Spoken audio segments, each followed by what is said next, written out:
માં કાત્યાયની પણ સામાન્ય દેવી નથી, જગદંબાનું જ રૂપ છે. અને માં પાસે ગઈ છે ગોપીઓ અને માગે છે, પ્રાર્થના કરે છે. માં કાત્યાયનીની પૂજા કરી છે માં જગદંબાની અને માગ્યું છે કે માં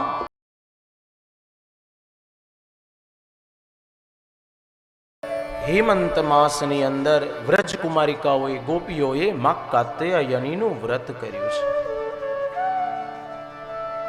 માં કાત્યાયની પણ સામાન્ય દેવી નથી, જગદંબાનું જ રૂપ છે.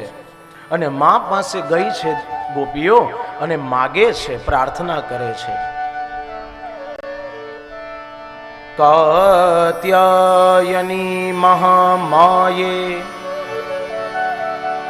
महायोगिन्यधीश्वरी नन्दगोपसुतं देवी पतिं मे कुरुते नमः इति मन्त्रं जपन्त्यस्ताः पूजां चक्रुः कुमारिकाः.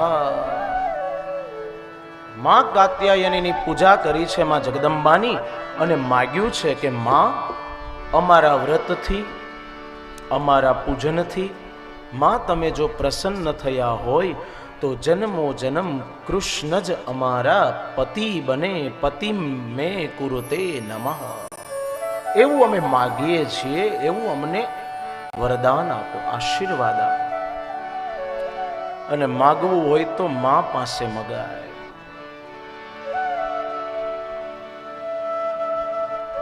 માં શબ્દની અંદર આખું વિશ્વ સમાયું છે.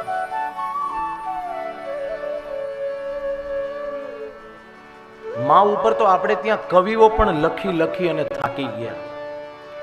બાળક નાનું હોય, રડતું હોય, માં ગમે એટલા ફૂટ છેટી બેઠી હોય પણ એના બાળકનો રડવાનો અવાજ એને અંતઃકરણમાં એને સૂજી જાય કે મારું જ બાળક રડે છે, એની દોડીને એને લેવા જાય.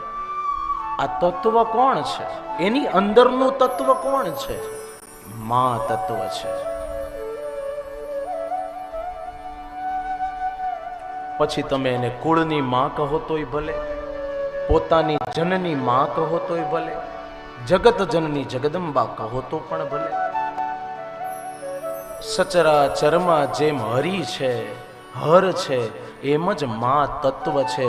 કેમ તો કે શક્તિ અને શિવથી જ આખો સંસાર રચાયો છે. એટલા માટે તો આપણે ત્યાં નવરાત્રિઓના મહત્વ છે. ચૈત્ર માસ, આસો માસ, અષાઢ માસ. ચૈત્ર માસમાં મહાકાલી માના નોરતા, અષાઢ માસમાં મહાલક્ષ્મીજીના નોરતા અને આસો માસમાં મહાસરસ્વતીના નોરતા અને મહા મહિનામાં શાકંભરીની નવરાત્રી.